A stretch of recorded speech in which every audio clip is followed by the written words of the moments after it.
We're all trying to figure out how to be happy. But what if the secret isn't some big mystery? What if it's more like a blueprint? Today, we're going to walk through an architect's plan for building a life of real, genuine well-being, one that's based on some timeless wisdom and, yeah, some pretty solid science. But first, let's just tackle the big question right out of the gate. So many of us are chasing happiness. We're running after it through our jobs, our goals, new experiences, and yet it always feels like it's just out of reach. It's this crazy paradox, isn't it? The more you run straight at it, the faster it seems to get away. So why is that? Well, according to author Arthur Brooks, the answer is kind of baked into our own wiring. Our instincts, see, they're built for one thing: survival, not happiness. So they push us to chase all these worldly rewards, money, power, those quick hits of pleasure. He actually calls this nature's cruelest hoax. And it's because even when you get those things, the good feeling just fades. It puts you on this thing called the hedonic treadmill, where you're always chasing the next thing, totally convinced that that is the thing that's going to finally make you happy. So, how do we get off that treadmill? Well, let's unroll the architect's blueprint. First, we're going to look at the bedrock, the foundational truths we have to build on. Then, we'll raise the 3 essential pillars of well-being that give the whole thing strength. After that, we'll crack open the toolkit of daily habits you need for the actual construction. And finally, we'll put in the keystone that locks it all together: love. Okay, so first things first. Every solid building needs a solid foundation, right? Before we can start building anything, we have to get our heads around the fundamental principles that actually govern happiness. And these aren't just, nice ideas. They're the core truths that are going to anchor this entire project.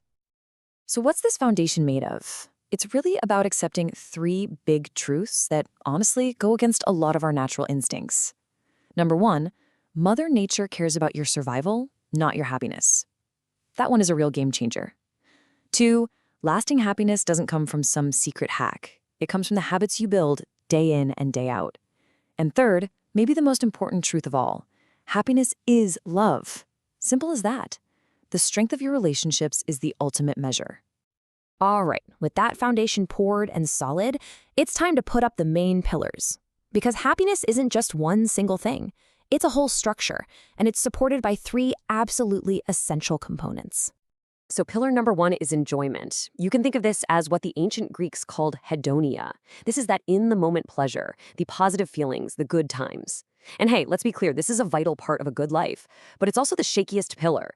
If your entire life philosophy is just if it feels good, do it, the whole structure is eventually going to come crashing down. Our second pillar is satisfaction. Now, this is totally different. This isn't about that fleeting pleasure. This is the deep, deep fulfillment you get from what's called earned success. It's that feeling when your hard work actually pays off, when you look back and see the value you've created. This is the perfect antidote to that toxic feeling of learned helplessness, that feeling that nothing you do really matters. Satisfaction is the proof that it does. And the 3rd pillar, and you could argue it's the most stable of all, is purpose. This goes back to the Stoic idea of eudaimonia. It's that sense that your life has a real direction, a meaning. It's the answer to that huge question, why am I getting out of bed this morning? It's your North Star, really. It guides everything you do and gives it a meaning that goes way beyond just the here and now. So let's put it all together and look at the whole structure. You need enjoyment for the present moment. You need satisfaction, which comes from looking back at what you've earned. And you need purpose for the future that you're building toward. See how that works? A truly happy life needs all 3 of these pillars standing strong, side by side. Okay, so we've got our foundation, we've got our pillars. Now for the big question. How do we actually build this thing day by day? Well, for that, you need tools. So this next part is your actionable toolkit, the real practical habits and mindsets you can start using like today for the daily construction work. So what's actually in the toolkit? These aren't just random ideas. They're based on what happiness experts say are the most effective habits. First up, having some kind of spiritual path, a framework for life's big questions. Next, physical exercise, which is just non-negotiable for your body and your mind. Third, generosity. Seriously, acting nicely and being generous literally floods your brain with happy chemicals. Then you've got to check your health. You just can't build a happy life if you're dealing with chronic pain or anxiety. And last but not least, humor. It's the ultimate tool for resilience when things get tough. Now, this next tool is a big one. It's about setting the right kind of goals. We tend to chase extrinsic goals, money, power, fame, those worldly things that so often just leave us feeling empty. The real work is to focus on intrinsic goals: love, personal growth, community. A great way to think about them is as your eulogy virtues. The things you actually want people to say about you when you're gone. Those are the goals that build happiness, not drain it. And this idea applies directly to our jobs. We build that pillar of satisfaction not by chasing a title, but by creating earned success. That means creating real value, feeling a sense of accomplishment, and knowing that your work is serving other people. It's the complete opposite of learned helplessness, that awful, powerless feeling that's so destructive to our well-being. Here's a cool way to think about it. See your happiness like an investment portfolio. It should be balanced between hedonia, that's pleasure, and eudaimonia, that's meaning and purpose. Now, most of us tend to lean one way or the other. The key is to consciously beef up the side you've been neglecting. If you're a workaholic who's all about purpose, you need to literally schedule time for pure fun. And if you're more of a pleasure seeker, you need to find a meaningful project, maybe volunteer for something. You've got to rebalance that portfolio. And finally, our toolkit needs the right mental software to run on. These are essential mindsets for resilience. It means practicing humility, having the wisdom to admit you might be wrong. It means focusing on moderation and avoiding extremes.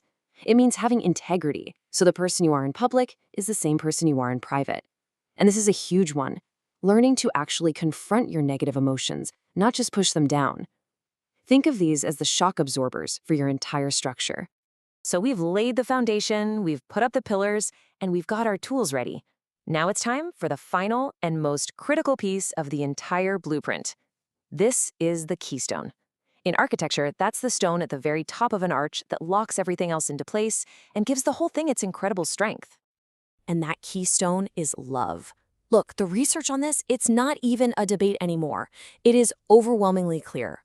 More than money, more than fame, more than career success, the single biggest predictor of your happiness and health late in life is the quality of your relationships, period. The happiest people are the ones who build and maintain stable, long-term, loving connections. So, what does this love keystone actually look like? Well, our blueprint calls for two essential forms of it. First, there's companionate love. That's the stable affection and deep understanding you have in a romantic partnership. But just as vital is the second form, strong friendships. Having those close, external friends outside of your main partnership is absolutely crucial for your overall life satisfaction. And here's a final little tip, a way to make this whole structure rock solid in your own life. Share the blueprint with someone else. It's an amazing thing, but when you teach these ideas, when you explain them to others, you internalize them on a much, much deeper level. It turns into an act of service that just reinforces your own well-being. In the end, this entire blueprint, with all its foundations, pillars, and tools, it all brings us to this really profound place of wisdom, which I think is just perfectly captured by the Stoic philosopher Seneca. True happiness is to enjoy the present without anxious dependence upon the future. The whole goal isn't some destination you're desperately trying to reach. It's a way of building your life so that you can fully be in the now, because you know you have this incredible structure of purpose and love holding you up. So there you have it, a detailed architect's blueprint for a happier life, mixing that ancient wisdom with modern science. The foundation is there, the pillars are defined, the tools are in your hands. The only real question left is, what are you going to build first?